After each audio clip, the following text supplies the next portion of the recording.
সালমান ফারসি রাদিয়াল্লাহু তাআলা আনহুর সব ঘটনা খুলে বললেন। সাহাবীরা এই ঘটনা শোনার পরে ঝরঝর করে কান্না করে দিছে। এমনকি মাঝে মাঝে হযরত ওমর সালমান ফারসিকে ডাইকা বলতো, সালমান তুমি যে মুসলমান হয়েছো এই ঘটনাটা আমাদেরকে একটু শোনাও। এই কথা শুনে সাহাবীরা কান্না করতেন। লোমহর্ষক ঘটনা, কত কষ্ট করেছেন। আল্লাহর নবী সালমান ফারসিকে কালেমা পড়ায়া মুসলমান বানায় দিলেন। আল্লাহু আকবার। কোরআনুল কারীমের আয়াত নাজিল হলো, ইন্নাকা লা তাহদি মান আহবাবতা ওয়ালাকিন্নাল্লাহা ইয়াহদি মান ইয়াশা ওয়া হুয়া আ'লামু বিল মুহতাদিন। আল্লাহু আকবার। কোরআনুল কারীমের আয়াত নাজিল হয়ে গেল। আল্লাহ তাআলা বলতেছেন, নবী হেদায়েতের দায়িত্ব আমি আল্লাহ আপনার হাতে দেই নাই। হেদায়েতের মালিক হলাম আমি আল্লাহ। হেদায়েতের মালিক কে? সালমান ফারসি আল্লাহর নবীর কাছে আয়েশা বলে, ওগো নবীজি আজকে রাতে কোরআনুল কারীমের একটা আয়াত নাজিল হয়েছে। এই আয়াত শুনে আমি সবচেয়ে বেশি খুশি হয়েছি। এই আয়াত নাজিল হওয়ার কারণে আমি সবচেয়ে বেশি খুশি হয়েছি। আল্লাহর নবী বলে, কেন সালমান? সালমান ফারসি বলে, নবীজি হেদায়েতের মালিক আপনি না, হেদায়েতের দায়িত্ব আল্লাহ আপনার হাতে দেয় নাই। যদি হেদায়েতের মালিক আপনি হতেন, হেদায়েতের দায়িত্ব আল্লাহ আপনার হাতে দিতেন, তাহলে আমি এত তাড়াতাড়ি মুসলমান হইতে পারতাম না। ঠিক কিনা বলেন? আপনার হাতে হেদায়েত থাকলে আপনি মক্কার কাফেরদেরকে হেদায়েত দিয়া মুসলমান বানাইতেন। ঠিক কিনা বলেন? আল্লাহ আমাকে সেই রম পারস্য থেকে মক্কায় এনেছেন, আমি কালেমা পড়ে মুসলমান হয়েছি, এই কারণে আমি সবচেয়ে বেশি খুশি হয়েছি। আল্লাহু আকবার নাজিল হয়ে গেল। রাসূলের একজন সাহাবী ছিল, তার নাম হলো সালমান ফারসি। নাম কি? রাদিয়াল্লাহু তাআলা। এই আয়াত নাজিল হওয়ার পরে সালমান ফারসি মরুভূমির মধ্যে যায় একটা গাছের নিচে বৈশা বৈশা জোরে জোরে কান্না করতেছেন। আল্লাহর নবী 3 দিন পর্যন্ত সালমান ফারসিকে মদিনায় পায় না। এ আমার সাহাবী সালমান কোথায়? সালমান কোথায়? আমার কলিজার টুকরা সাহাবী সালমানকে দেখি না। আল্লাহর নবী লোক পাঠালেন, যাও যাও আমার সালমানকে খুঁজে নিয়ে আসো। দেখা গেল সালমান ফারসি মরুভূমির একটা গাছের নিচে বৈশা কান্না করতেছে। তাকে ডেকে আনা হলো আল্লাহর নবীর কাছে। আল্লাহর নবী জিজ্ঞেস করলেন, লিমা তাবকি ইয়া সালমান? এ সালমান তুমি কান্না করো কেন? সালমান ফারসি বলে, ওগো নবীজি আমার গলার আওয়াজটা একটু বড়। কিছু মানুষ আছে দেখবেন আস্তে কথা বললেও জোরে শোনা যায়, নরমাল কথা বললে মনে হয় ঝগড়া করে। আছে কি আছে না? তাদের গলার আওয়াজই বড়, তাদের গলার টনই উঁচু। এই সাহাবীর গলার আওয়াজ ছিল বড়। তিনি বলেন, ওগো আল্লাহর নবী, আল্লাহ তাআলা যে কোরআনুল কারীমের আয়াত নাজিল করছে, এই আয়াতে কারিমা শুনে আমি ভয় পেয়ে গেছি। আপনার আওয়াজের চাইতে যদি আমার আওয়াজ বড় হয়ে যায়, এমনিতেই আমার আওয়াজ বড়, কণ্ঠের আওয়াজ বেশি, আপনার সামনে কথা বললে যদি আমার কণ্ঠের আওয়াজ বড় হয়ে যায়, এই ভয়ে আমি থরথর করে কাঁপতেছি। আল্লাহু আকবার। আল্লাহর নবী বলে, সালমান তুমি যে আল্লাহর কোরআনুল কারীমের আয়াতের জন্য ভয়ে থরথর করে কাঁপতেছো, এটাই হচ্ছে তোমার ঈমান। আরে জোরে বলেন সুবহানাল্লাহ। অথচ এই সালমান ফারসি কিন্তু মুসলমান ছিলেন না। তিনি কি প্রথম? কিন্তু তিনি মুসলমান ছিলেন না। এই সালমান ফারসির বয়স হলো 250 বছর। আরো আসতে কম। আপনার এলাকায় তো 250 বছরের লোক আছে?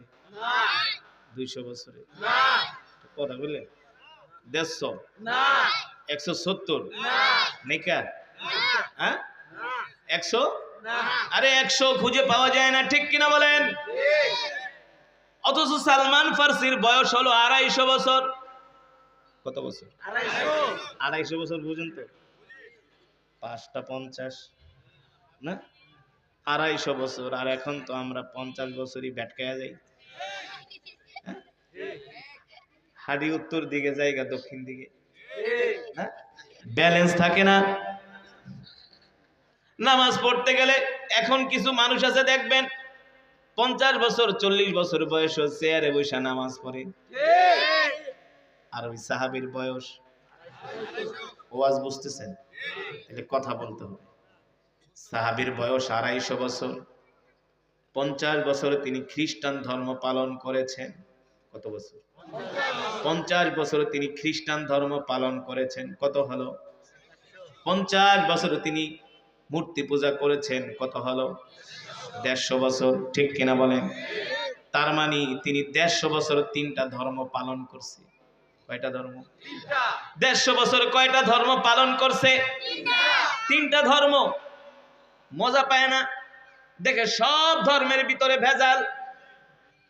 মূর্তির পূজা করলো, পৌত্তলিক ছিল 50 বছর, শান্তি পায় না। ইহুদিদের ধর্ম পালন করলো, শান্তি পায় না। এবার 50 বছর তিনি খ্রিস্টান ধর্ম পালন করলো। এই সালমান কোনো মদিনার মানুষ ছিল না, মক্কার মানুষও ছিল না, তার বাড়ি হলো রোম পারস্যে। কোথায়? রোম পারস্যে হলেন সালমান ফার্সির বাড়ি। সালমান ফার্সির বাবা ছিলেন ধনাঢ্য মানুষ, ব্যবসায়ী মানুষ। এক বাবার এক সন্তান, একটা মাত্র ছেলে, তার আর কোনো ছেলে সন্তান নাই। অডেল সম্পত্তির মালিক ছিলেন সালমান ফার্সি, কিন্তু 3টা ধর্ম পালন করে কোনো মজা পায় না। একদিন সালমান ফার্সি কে তার বাবা বলতেছেন, বাবা যাও আমার ব্যবসাটা একটু দেখে আসো। সালমান ফার্সি ব্যবসা দেখার জন্য বাড়ি থেকে রওনা দিয়েছে। যখন তিনি রাস্তা দিয়ে আসতেছেন, দেখে কিছু খ্রিস্টান একটা গির্জার মধ্যে বৈশা বৈশা ইনজিল পড়তেছে। কি পড়তেছে? ইনজিল হলো আহলে কিতাব, ইনজিল হলো আসমানি কিতাব। এই খ্রিস্টানরা বসে বসে ইনজিল শরীফ পড়তেছেন। সালমান ফার্সি ওই গির্জার মধ্যে ঢুইকা কিছুক্ষণ ইনজিলের তেলাওয়াত শুনলেন, দেখলেন খুব ভালো লাগে। ইনজিলের যিনি আলেম ছিলেন তাকে বলা হয় খ্রিস্টানদের পাদ্রী। কি? এই পাদ্রীর পাশে বসে বসে তিনি ইনজিল শরীফ শুনতেছিলেন। একদিন যায়, 2 দিন যায়, 3 দিন যায়, সালমানের কাছে ইনজিল শরীফটা ভালোই লাগে। কি লাগে? ভালোই লাগে।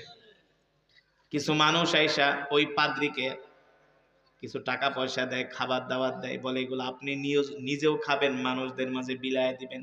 আপনারা যেমন মসজিদ মাদ্রাসায় দান করেন না, খ্রিস্টানরা এমন দান করে। কিন্তু ওই পাদ্রী কি করে? সব সম্পদগুলো নিজের জন্য জমা করে, মানুষদেরকে দেয় না। সব শুধু নিজের পেট ভরে, বুঝলেন না? খাবার পচে যায়, মানুষদেরকে দেয় না, গরিব মানুষ না খায়া থাকে। সালমান ফার্সি বলেন, এইটা যদি সত্য ধর্ম হতো তাহলে এই যে লোক 2 নাম্বারই করতেছে, এটা কোনোদিন করতে পারতো না। তার মানে এত বড় আলেম হইয়া, ইনজিলের আলেম হইয়াও যদি 2 নাম্বারই করে, এই ধর্মের ভিতরে ভেজাল আছে। আছে কি আছে না? এই ধর্মের মধ্যে ভেজাল আছে। কিছু লোক চলে যাওয়ার পরে পাদ্রীকে বলতেছে, পাদ্রী আমি বললাম আপনি মানুষদের সম্পদ আত্মসাৎ করেন, মানুষ আপনাদেরকে অর্থ দিয়ে যায় গরিবদের দেওয়ার জন্য, সেটা আপনি দেন না, নিজের কাছে জমা রাখেন। এটা তো কোনোদিন ভালো মানুষের কাজ হইতে পারে না, এটা কোনো ভালো ধর্মের কাজ হতে পারে না। আপনি সত্যি করে বলেন, এর চেয়ে আরো সুন্দর কোনো ধর্ম আছে কিনা? পাদ্রী বলেন নাই।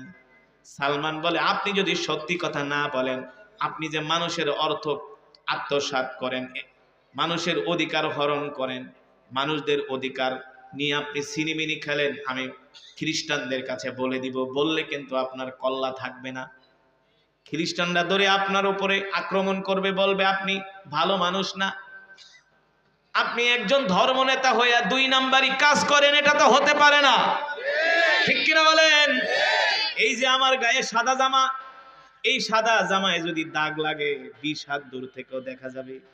আর আপনারা যে পোশাক পরছেন, এগুলা কালি মারলেও দেখা যাবে না, আলকাতরা মারলেও দেখা যাবে না, ঠিক কিনা বলেন?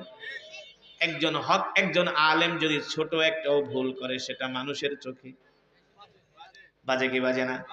জোরে বলেন।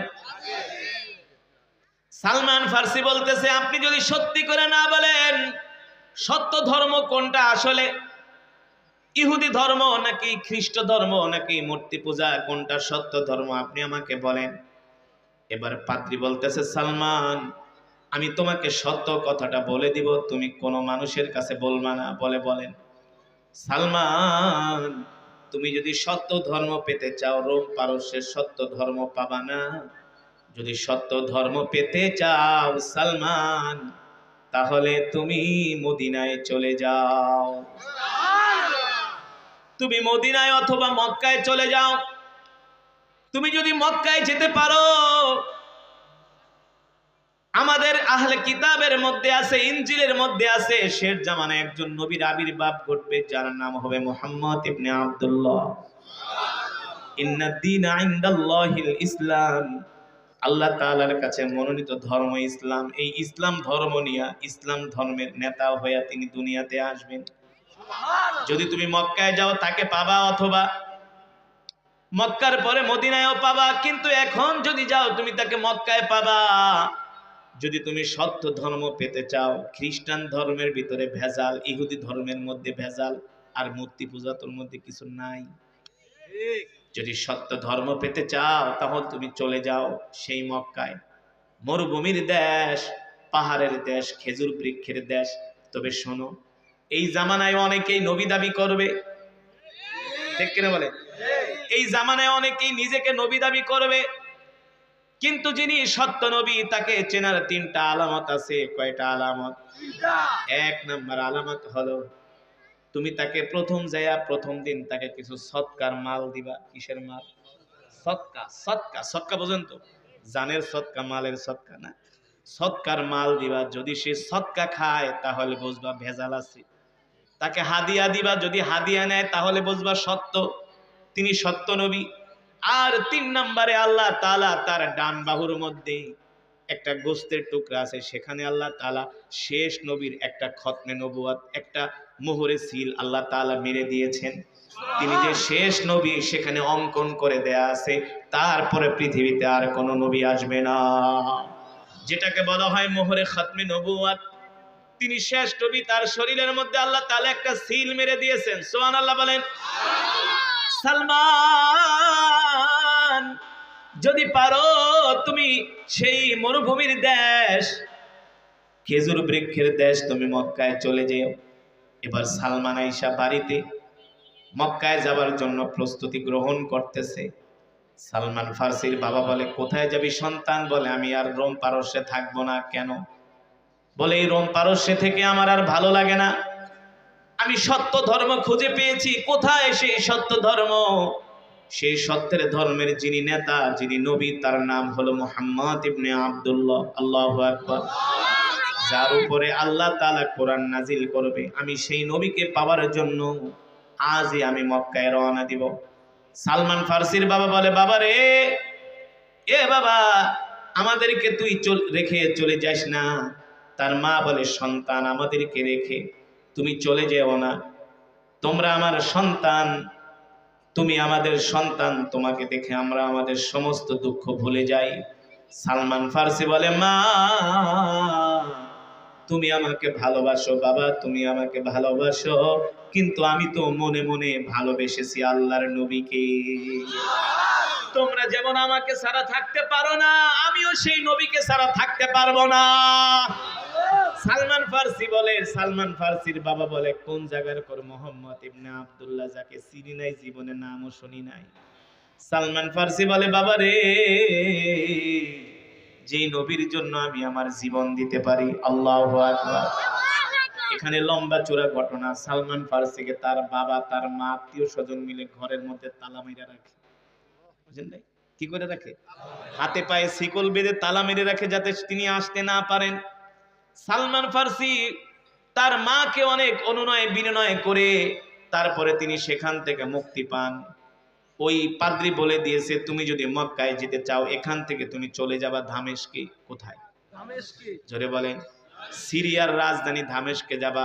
মক্কা থেকে একদল ব্যবসায়ী কাফেলা প্রতি বছর ব্যবসা করার জন্য সিরিয়ার রাজধানী দামেস্কে আসে। সেখান থেকে তারা 3 মাস ব্যবসা করে আবার মক্কায় চলে যায়। যদি পারো সেই কাফেলার সাথে মক্কায় চলে যাবা। সালমান ফার্সি অনেক অর্থবিত্ত নিয়ে তিনি সিরিয়ার রাজধানী দামেস্কের উদ্দেশ্যে রওনা দিলেন। দামেস্কে এসে তিনি বলতেছেন, এ মক্কা থেকে কোন কাফেলা আসছে ব্যবসা করার জন্য? বলে, কাফেলার লোকজন অমুক জায়গায় আছে, তাবু গেড়ে। সালমান ফার্সি চলে গেলেন, ডাক দিয়া জিজ্ঞেস করলেন, ভাই, তোমরা কি মক্কা থেকে আসছো নাকি? বলে, হ্যাঁ, আমরা মক্কা থেকে আসছি।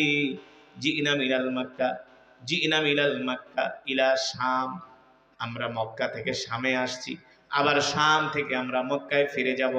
সালমান ফার্সি বলে, যদি মক্কায় ফিরে যাও, তোমাদের সাথে আমাকে সাথে করে নিয়ে যাবা। বলে, কেন নিয়ে যাব? তোমার বাড়ি কোথায়, কি তোমার পরিচয়? বলে আমার নাম এটা, আমার বাড়ি রোম পারস্যে। মক্কায় কেন যাবা? বলে শোনো, শুনেছি মক্কায় নাকি একজন নবীর আগমন ঘটেছে, আবির্ভাব ঘটেছে, যার নাম হলো মুহাম্মদ ইবনে আব্দুল্লাহ। আর জোরে বলেন সুবহানাল্লাহ। যার কথা আল্লাহ তাআলা কোরআনুল কারীমে বলেছেন, মা কানা মুহাম্মাদুন আবা আহাদিম মির রিজালিকুম ওয়ালাকির রাসূলুল্লাহি ওয়া খাতামান নাবিয়্যিন। আল্লাহ তাআলা কোরআনুল কারীমের মধ্যে বলছেন, নবী আপনি হলেন শেষ নবী, আপনার পরে আর কোন নবীর আগমন হবে না। ঠিক কিনা বলে? মুহাম্মদ সাল্লাল্লাহু আলাইহি সাল্লাম কারো পিতা নন, কারো পুত্র নন, কারো ভাই নন। মুহাম্মদ সাল্লাল্লাহু আলাইহি সাল্লাম হলো আল্লাহর নবী, তিনি হলেন শেষ রাসূল। তারপরে আর কোন নবীর আগমন ঘটবে না। তারপরে যদি কেউ নবী দাবি করে সে হলো কাফের। ঠিক কিনা বলে? এবার ওই মক্কার ব্যবসায়ী দলের যারা ছিলেন ওরা হলো আল্লাহর নবীর ঘোর দুশমনকে পাইছি একজন, লোভ দিয়ে আমাদের সাথে নিয়ে ওর থেকে মোটা অর্থ দাবি করব, মোটা অঙ্কে অর্থ দাবি করে ওকে আমরা গোলাম হিসেবে বিক্রি করে দিব। দেখতে শুনতেও সুন্দর। সালমান ফার্সি ছিলেন, দেখতে শুনতে অনেক সুন্দর, অনেক সুদর্শন ছিলেন সালমান ফার্সি। বলে এই গোলামকে সবাই মোটা অঙ্কে বাজার থেকে কিনে নিবে। সালমান ফার্সিকে লোভ দেখে বলে ঠিক আছে, তুমি আমাদের সাথে মক্কায় যাবা, কোনো সমস্যা নাই, কিন্তু মোটা অঙ্কের অর্থ আমাদেরকে দিতে হবে। সালমান ফার্সি বলে ভাই শুধু মোটা অঙ্কের অর্থ না, আমার কাছে যত অর্থ আছে সব তোমাদেরকে দিয়ে দিব, তারপরেও তোমরা আমাকে মক্কায় নিয়ে চলো। সালমান ফার্সির যত অর্থ ছিল সব তাদেরকে দিয়ে দিলেন। শর্ত ছিল রাস্তাঘাটে তাকে খাওয়া দিবে, আর তারা নিরাপদে মক্কায় পৌঁছে দিবে, আল্লাহর নবীর কাছে তাকে দেখা করায় দিবে। কিন্তু শেষ পর্যন্ত মক্কার কাফেররা সালমান ফার্সির সাথে বেঈমানি করলেন, সালমান ফার্সির সাথে বিশ্বাসঘাতকতা করলেন। যখন তারা শাম থেকে মক্কায় আসলো, মক্কায় আসার পরে সালমান ফার্সিকে ঠিক মতো রাস্তায় খাবার দাবার দেয় নাই। সালমান ফার্সি শুকায় গেছে, সালমান ফার্সি শুকায় কাঠ হয়ে গেছে। এবার মক্কায় আসার পরে সালমান ফার্সি বলে ভাই কোথায় আল্লাহর পয়গম্বর মুহাম্মদ সাল্লাল্লাহু আলাইহি সাল্লাম, তার কাছে আমাকে নিয়ে যাও। মক্কার কাফেররা বলে বেটা মুহাম্মদ হলো আমাদের শত্রু, আমাদের বাপ দাদার শত্রু, তুমি মনে করছো আমরা তোমাকে মুহাম্মাদের কাছে পৌঁছে দিব? আমরা তোমাকে এখন মোটা অঙ্কে বিক্রি করে দিব গোলাম হিসাবে। বলেন নাউজুবিল্লাহ। সালমান ফার্সি বলে ভাই এই কাজটা করো না, আমি আমার মা ছেড়ে, বাবা ছেড়ে, ভাই বোন পরিবার ছেড়ে আমি সেই রোম পারস্য থেকে মক্কায় আসছি, আমাকে আল্লাহর নবীর কাছে যেতে দাও। বলে না না না, তোমাকে আর কোনোদিন যেতে দেওয়া হবে না। এবার সালমান ফার্সিকে গোলাম হিসাবে বিক্রি করে দিলেন। সালমান ফার্সিকে গোলাম হিসাবে বিক্রি করে দিলেন। একজন লোক এসে তাকে মোটা অঙ্কের অর্থ দিয়া গোলাম হিসাবে তাকে কিনে নিয়ে গেলেন। এবার সালমান ফার্সিকে দিয়া খেজুর গাছের কাজ করায়, খেজুরের বাগানে কাজ করায়, উট পালায়, ভেড়া পালায়, বকরি পালায়। তিনি ছিলেন একজন ধনাঢ্য পরিবারের সন্তান, কিন্তু আল্লাহর দ্বীনের জন্য এখন তিনি দেখেন মানুষের বাড়িতে গোলামি করে। বুঝতে পারছেন? দ্বীনের জন্য সাহাবীরা কত কষ্ট করছে, দ্বীনের জন্য সাহাবীরা কত ত্যাগ স্বীকার করছে। আমাদের মতো মুনাফিক মার্কা মুসলমান তারা ছিল না। ঠিক কিনা বলেন? একটু মাটির ভিতরে বসে ওয়াজ শুনতে চায় না, ঠান্ডা লাগলে নামাজ পড়ে না, এমন মুসলমান আছে কি আছে না? আল্লাহ হেদায়েত নসিব করুন। আল্লাহ তাআলা আমাদের সকলকে হেদায়েত নসিব করুন, বলি আমিন। এবার সালমান ফার্সিকে মোটা অর্থে তাদেরকে বিক্রি করে দেওয়ার পরে তাদের কাছে সালমান ফার্সিকে দিয়ে উট পালায়, বকরি পালায়, ভেড়া পালায়, মরুভূমিতে কাজ করায়, মাঝে মাঝে খেজুরের বাগানে কাজ করায়। সালমান ফার্সি বলেন আমি একদিন খেজুরের বাগানে খেজুর পাড়তে উঠছি, হঠাৎ করে একজন যুবক খেজুরের বাগানে আইসা বলে আমাদের কপাল পুড়ে গেছে, আমাদের বদনসিব, একজন যুবকের জন্য আমাদের ধর্ম শেষ হয়ে যাচ্ছে। ওই খেজুরের বাগানের যিনি মালিক ছিলেন তিনি বললেন কোন যুবকের জন্য? বলে শোনেন, মক্কার জমিনে একজন নবীর আবির্ভাব ঘটছে, যিনি নিজেকে নবী দাবি করে, যার নাম হলো মুহাম্মদ ইবনে আব্দুল্লাহ। সালমান ফার্সি বলেন আমি খেজুরের বাগানে কাজ করতেছিলাম, এই কথা শোনার পরে আমি খেজুর গাছের থেকে লাফ দিয়া জমিনে পড়ে গেলাম। মনে হয় আমার শরীরের মধ্যে কম্পন সৃষ্টি হয়ে গেছে। যাকে পাওয়ার জন্য আমি আমার দেশ ছেড়েছি, মাতৃভূমি ছেড়েছি, মা বাবা ছেড়েছি, পরিবার ছেড়েছি, আমি যে যুবকের পা জড়ায় ধরলাম, বললাম ভাই সত্যি করে বলো কোথায় আল্লাহর নবী মুহাম্মদ সাল্লাল্লাহু আলাইহি সাল্লাম, আমাকে একটু আল্লাহর পয়গম্বরের কাছে নিয়ে যাও।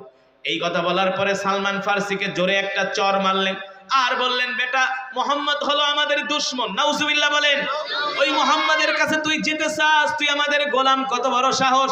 আরেকবার মুহাম্মাদের নাম মুখ দিয়া নিবি না।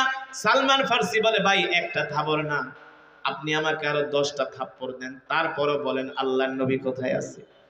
যখন এমন ভাবে অনুনয় বিনয় করতেছে, খেজুরের বাগানের মালিক ওই যুবককে বলতেছে, বলে দাও আমার গোলাম খুব ভদ্র মানুষ, এমন গোলাম আমি পাবো না।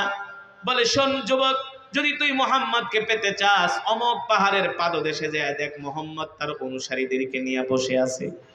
সালমান ফার্সি বলে, আমি কিছু খেজুর নিয়ে আল্লাহর নবীর সামনে গেলাম, প্রথম দেখাতে আমি বুঝতে পারলাম তিনি আল্লাহর নবী, কোনো সন্দেহ নাই।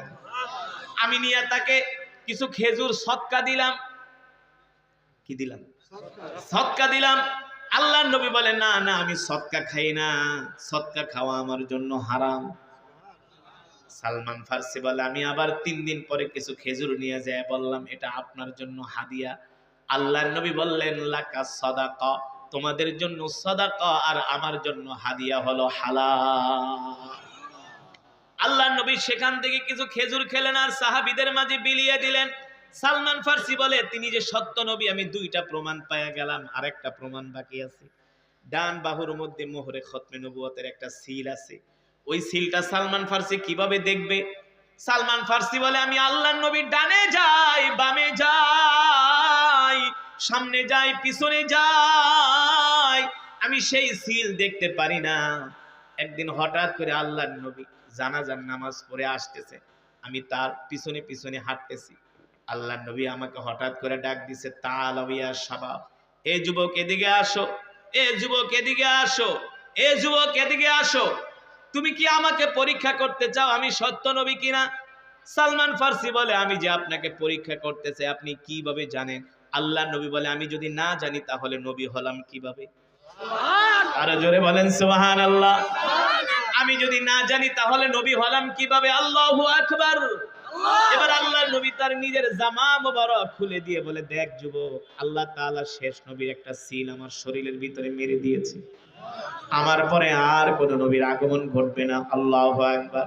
সালমান ফার্সি বলে, আমি আল্লাহর নবীর হাতে হাত রেখা আমি বললাম, ওগো নবীজি, আপনি তো আমার খবর জানেন না, আমি কোনো মক্কার মানুষ না, আমি কোনো মদিনার মানুষ না, আমার বাড়ি হলো রোম পারস্যে, আমি রোম পারস্য থেকে শুধু মক্কায় আসছি আপনাকে পাওয়ার জন্য।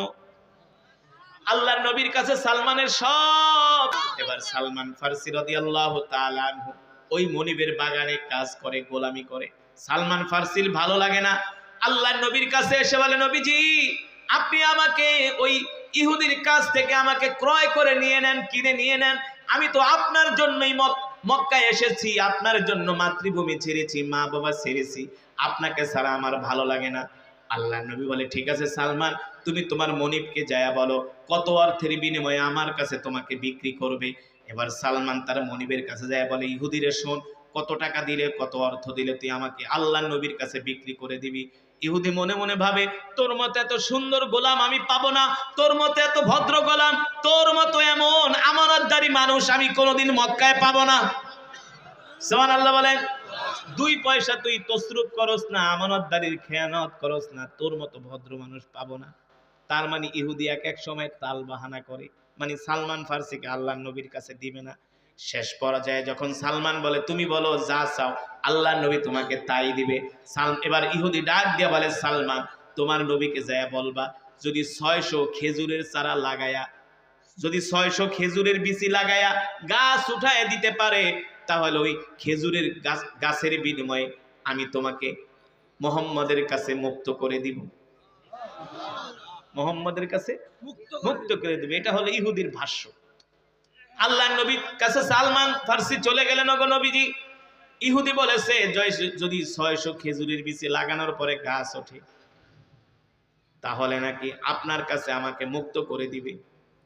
আল্লাহর নবী বলল, ঠিক আছে যাও, ইহুদিকে যায় বলো অমুক দিন দুপুর বেলা আমরা ইহুদির বাড়িতে আইসা ওকে খেজুরের বিচি রেডি রাখতে বলবা। কি করবা? খেজুরের বিচি রেডি রাখতে বলবা, আমরা ওই খেজুরের বিচি লাগাবো আর খেজুরের গাছ উঠবে। তাও সাথে সাথে। ওই খেজুরের বিচি লাগানোর পরে যদি গাছ ওঠে তাহলে তোমাকে মুক্ত করবে। তো বলছে হ্যাঁ, ইহুদি মুক্ত করে দিবে। ঠিক আছে বইলো, আমরা সেটাই করব। ইহুদি কি করছে, যে 600 খেজুরের বিচি ছিল, আল্লাহ নবী যখন বাড়িতে আসছে দুপুরবেলা সাহাবীদেরকে নিয়ে, এক জামাত সাহাবীদেরকে নিয়ে আসছে সালমান ফার্সিকে মুক্ত করার জন্য। সব সাহাবীরা খুশি, আজকে আমাদের ভাই আমাদের সাথে ফিরে যাবে। বুঝেন নাই, ইহুদের কাছ থেকে চলে যাবে, আর কোনোদিন থাকবে না। মুসলমান সাহাবীরা খুশি। আল্লাহ নবী যখন সাহাবীদের কাফেলা নিয়ে ইহুদির বাড়িতে আসলেন, আল্লাহ নবী বললেন সালমান যাও যাও, ইহুদিকে ডাক দিয়ে নিয়ে আসো।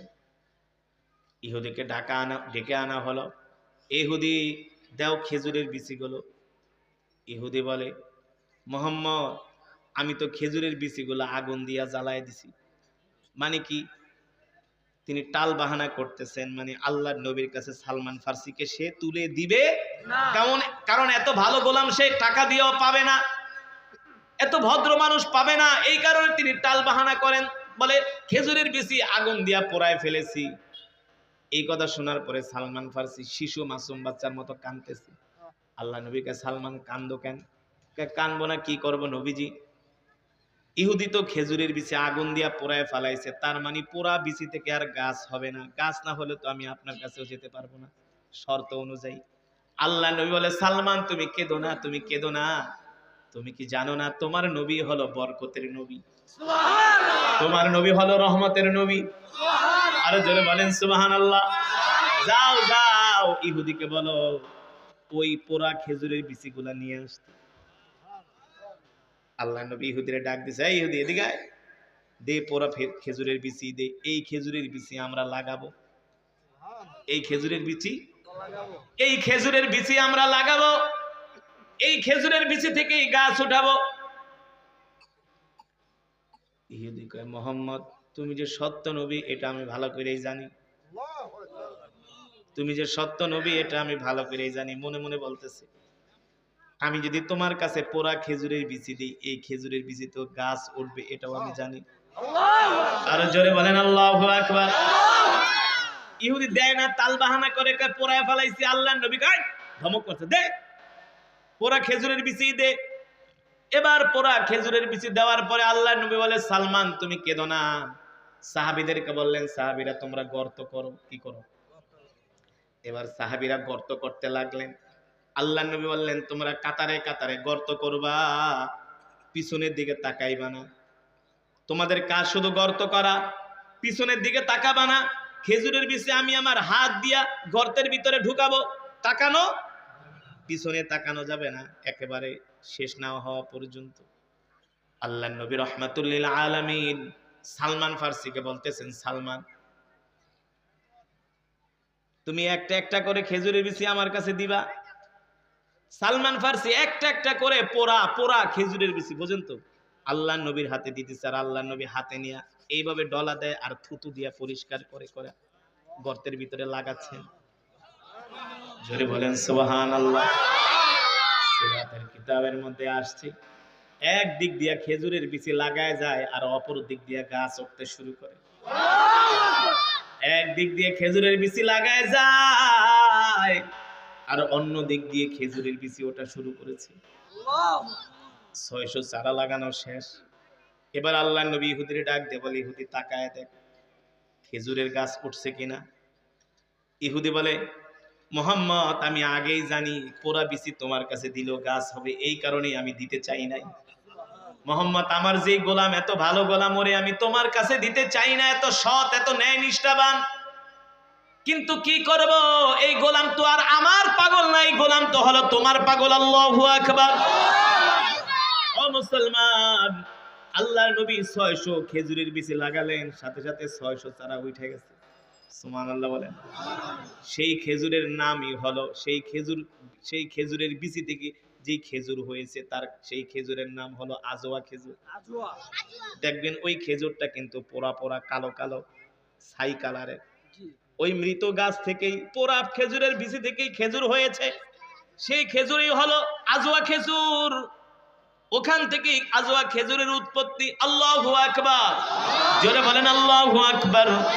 আল্লাহ নবী বলেন কেউ যদি প্রতিদিন সকালে 7টা করে আজওয়া খেজুর খায়, তাকে যদি কোনো জাদু টোনা বান টোনা করা হয়, ওই জাদু টোনা কোনোদিন কাজে আসবে না। যদি কেউ 21টা করে আজওয়া খেজুর খেতে পারে, সাপে কামড় দিল সাপের বিষ পানি হয়ে যাবে। এই আজওয়া খেজুরের এত বরকত। এই গাছ আল্লাহর নবী নিজের হাতে লাগিয়েছেন, সুবহানাল্লাহ বলেন। এই গাছ আল্লাহর নবী নিজের হাতে লাগিয়েছেন। এই গাছ আল্লাহর নবী নিজের হাতে লাগিয়েছেন। এই গাছ হলো, এই গাছ থেকে যে খেজুর হয়েছে এই খেজুরই হলো আজওয়া খেজুর। আল্লাহু আকবার। ও মুসলমান, আমরা এমন এক নবীর উম্মত যে নবীকে আল্লাহ তাআলা কোরআনুল কারীমের মধ্যে বলছেন, ওমা আরসালনাকা ইল্লা রাহমাতাল লিল আলামিন। আল্লাহু আকবার।